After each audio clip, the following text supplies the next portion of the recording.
What if I told you that right now, Newark's teenagers are gearing up to change history? That's right. 16 and 17-year-olds are about to shake things up by voting in the next school board election in Newark. And you'll want to be there when they do. Hello, my name is Junius Williams, your host on the podcast, Everything's Political, Season 5, looking at this next chapter through the lens of Newark, New Jersey's story. Can you believe it? We're already at Season 5, and I've got to say, Season 4 was a huge success thanks to all of you. Over 60,000 viewers and listeners tuned in. That's right, 60,000. So, if you're one of the many who loved our series called If Everything's Political, What Do Young People Think?, you're going to love what's coming next. Standing on business. That is such a big thing. You know your word to the fact that you would not allow anyone to come to your life to break your peace or to disturb you. Then we have 3 power plants in the midst of a chemical corridor is what they call it in the Ironbound. Black and brown people are expected to perform less than other races. Getting out the hood is like a big thing in my community. Like a majority of the school didn't look like me. And I felt this kind of looming presence of alienation, that people had these preconceived notions about me. This season, we're diving into something that could transform the political landscape, not just for Newark, but for cities across the nation. A little context here. To some young people, voting is just something you do. More specifically, something old people do. You know, because Martin Luther King and others paid their dues and went to jail. And that's right, voting is indeed something we expect you to do. So is it just a duty or an opportunity for young people to become empowered in the city of Newark? And if so, who will get them ready? And what will they learn about political engagement? I predict that this season is going to be a wild ride. Newark's young voters are stepping into uncharted territory, facing off with political powerhouses, unions, and maybe even their own parents. But don't worry, we've got a front row seat ready for you.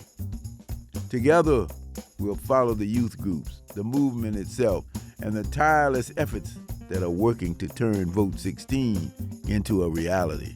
One of my favorite groups, the Youth Media Symposium, or YMS, just wrapped up a summer of intense preparation.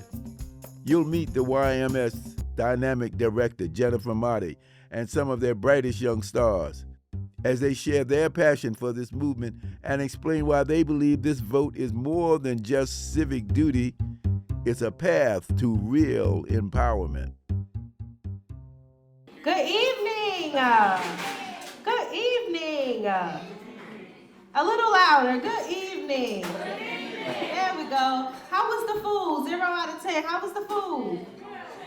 Okay, Keith, please. All right. Well, welcome to the Abbott Leadership Institute Youth Media Symposium Summer Program Graduation Ceremony. We made it 6 weeks together. Clap up for making it 6 weeks. Let me say my name is Jennifer Mata, and I'm the Director of Youth Programs for the Abbott Leadership Institute. Thank you all. And before we come on and say what YMS is, what the summer program was, what our project was, why it was important, I want to bring up the founder of the Abbott Leadership Institute, Mr. Junius Williams, to come and tell us a little bit about why he founded ALI. Thank you. And I have to thank Jennifer Marty for being my successor in this whole program. This was a gift from God that I felt. Idea came and said, we got to teach parents how to be better advocates for school education in Newark. So we started the Abbott Leadership Institute at Rutgers with the help of Rutgers. And this was probably around 2002, I believe. And so the idea was to have, and still is the idea, to have Saturday classes for parents to understand better how to make the schools better. So sometime along the line, I said to myself, we got to make sure these young people understand the politics of school as well.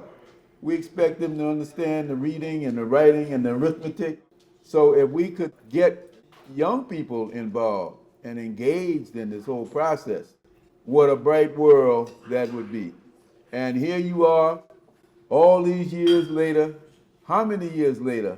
Do you have any idea?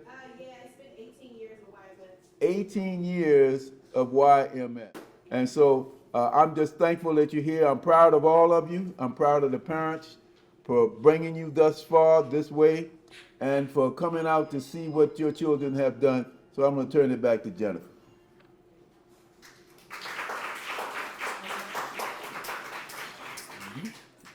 Thank you so much. Give Mr. Williams another round of applause. Mr. Williams is literally a living legend. He is the Newark historian. He was a part of SNCC. He started a lot of things, was the reason why the medical school didn't expand, stopped the highway that was supposed to connect 78 and 280 from being built. So Mr. Williams is truly a living legend, so please give him a round of applause.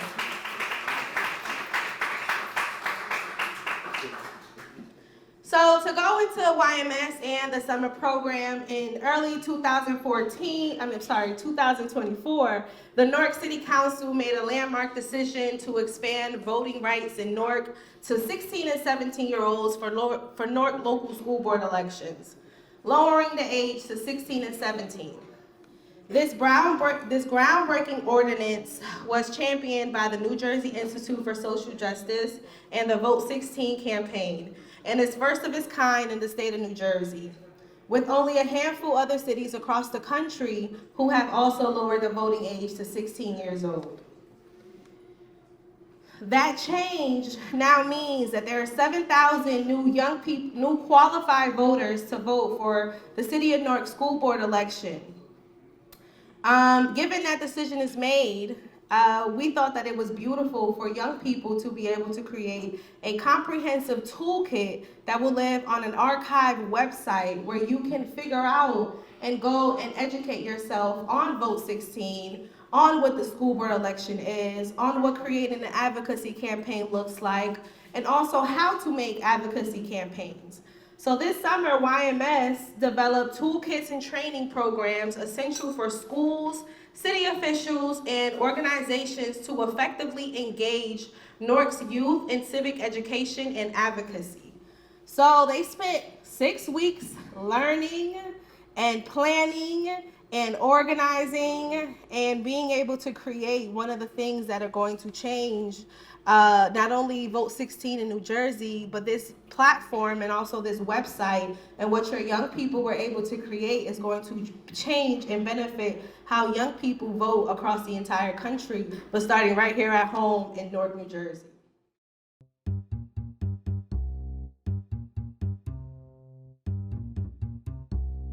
I'm talking to Jaden McCullough. Please tell us who you are, Jaden. Hi, yes, my name is Jada McCullers, and I'm a rising senior at Bar High School Early College coming in this fall 2024. What advantages do you get when you go to the early college high school? I feel like advantages when I go to early college high school is you're able to get more knowledge, especially like some other students don't. You're able to get more experience and even get like a little further in life. Even if you don't plan on like attending a 4-year school after, at least you still have a degree, and you can still do something with that. And so what kind of degree will you have when you finish high school? When I finish high school, I could get my basic associate's degree. Tell us about what you've been doing this summer. So this summer in our YMS program, we creating a website toolkit trying to spread the word of Vote 16, which currently happened in Newark, where it just allowed 16 and 17-year-olds to be able to vote in the Newark School Board. It hasn't yet been implemented yet, but we're trying to like push the word out there so that the city council clerk can go ahead and create like a process so that 16 and 17-year-olds are able to register, and just putting the word out there so that other people can know. Even the students that aren't aware of it, they are able to, get an understanding and things like that. Even if it's just the same way that 18-year-olds and people older are able to do it, even if they had that same process, we just want a process for them to come and create it so they can vote in the next school board election. What did you do this summer to further education about this process? So we created slides. So one of them is basically telling about the school board. Some students don't even know like how the school board operates or what they do. So we want to let them know what the school board is and what they are in control of. Because some students think only the superintendent is in control of everything, but it actually also falls on the school board. They create the budget and how you learn in school and what they teach you.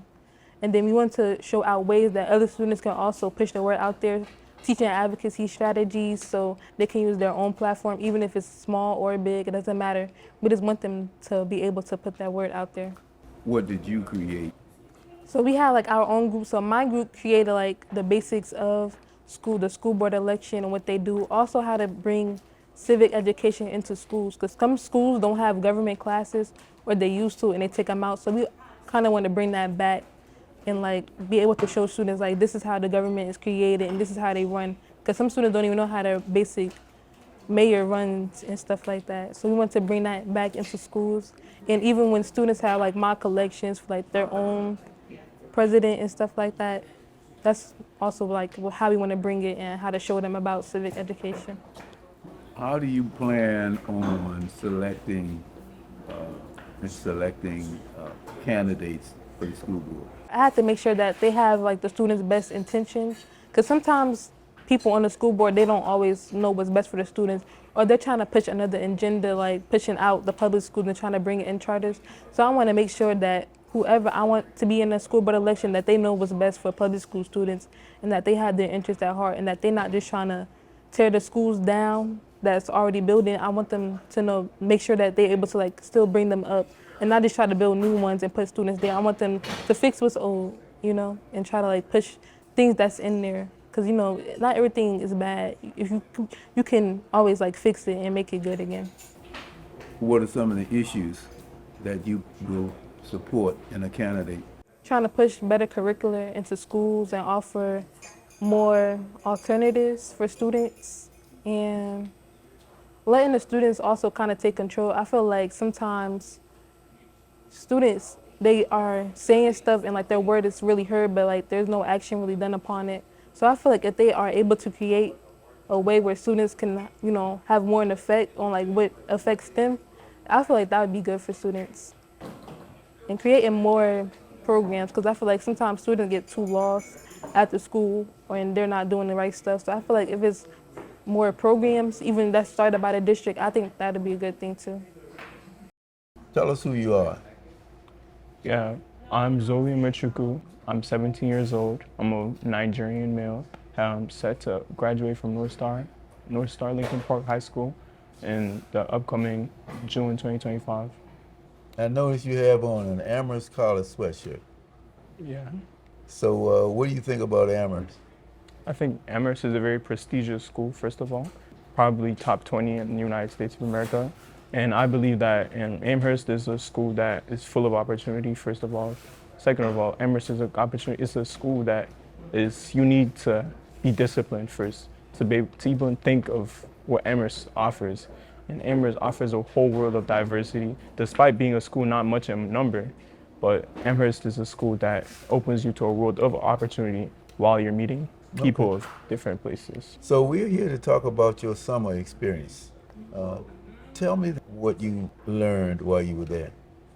This summer, I was part of the Youth Media Symposium of the About Leadership Institute, and I had the opportunity of creating and making resources for students and teachers to leverage, learning about civic education and voter registration, which would eventually aid to voting in school board elections for 16 and 17-year-olds. And when is the first election? It's in April of next year. You looking forward to it? Yes, I am looking forward to it. Why? Despite me not being able to voting it, because I will be 18 by next year, April 3rd. So why is it important for 16 and 17-year-olds to vote? That brings up the question, why is it important to vote in general? And it's because it's this idea of a choice. It's a choice between being able to choose between the power of life and death. And so in the Bible it says, my people are destroyed for they lack knowledge. And so by giving these children and giving these students the opportunity to know that they have this choice in their hands to being able to vote, the power, like in the plague that is caused by ignorance is no longer there.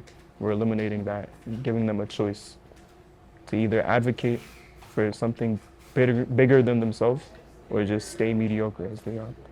So what did you do this summer to make that choice happen? In order to give these students the choice of being able to vote in school board elections, we made PowerPoints, made videos, and made all these resources for them to learn about civic education and voter advocacy in order to give them the choice, to make them know about the process of voting and make sure that they're not a stranger to that process of voting in school board elections. Can you tell me a little bit about your approach?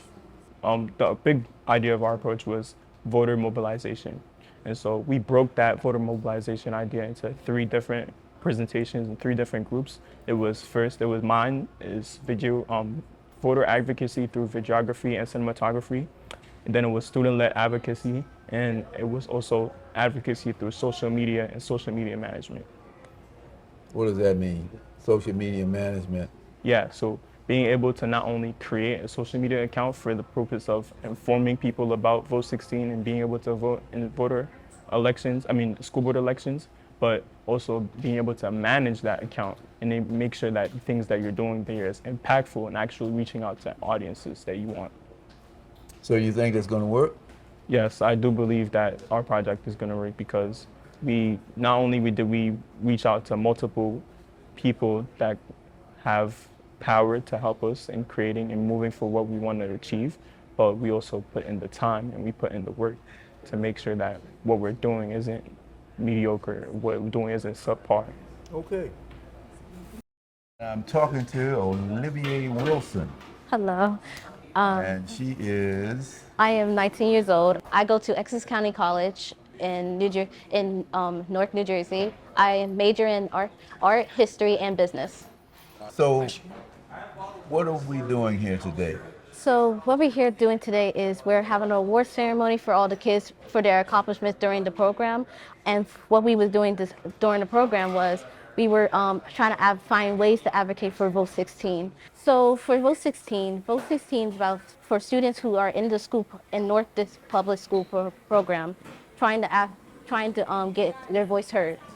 So what the kids did was they was building websites, social media programs and everything to reach out to the public of Newark, to pretty much the young students like 16s and 17-year-olds out there to get the word out for the younger audience.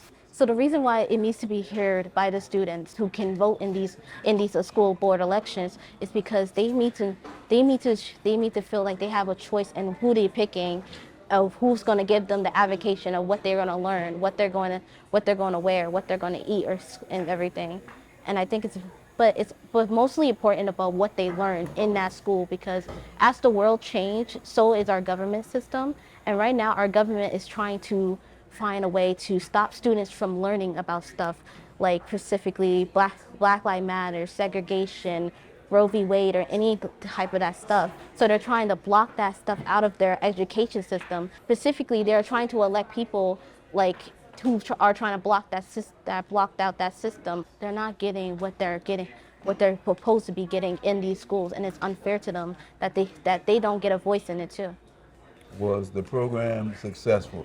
I would say the program is successful because it was successful because the students were engaging in it, and they were learning more about what they need to know and what they needed to hear.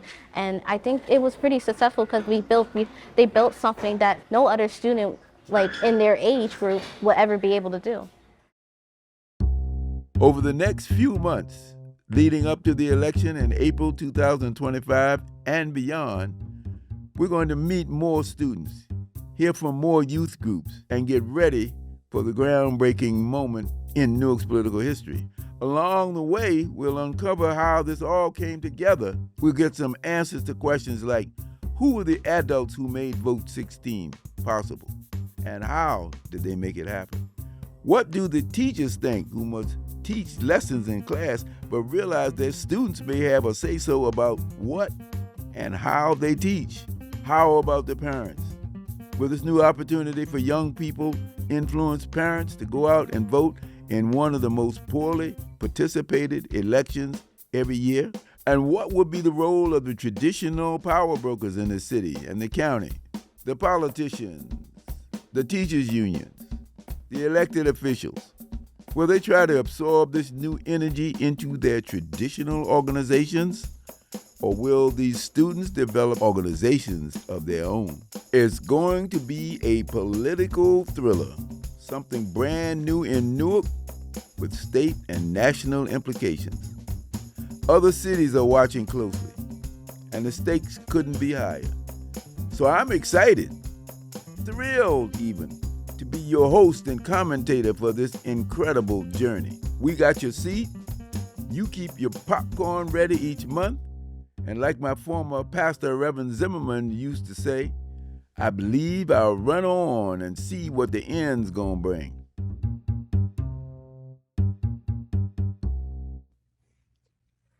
Everything's Political podcast is produced by the Center for Education and Juvenile Justice Incorporated.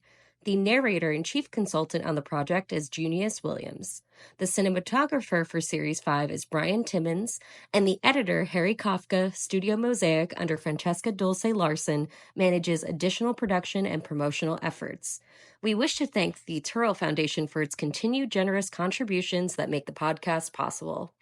You can catch new episodes monthly and bonus content released weekly across YouTube, Instagram, and TikTok. If you like what you see, please like, follow, and subscribe, and of course, stay political.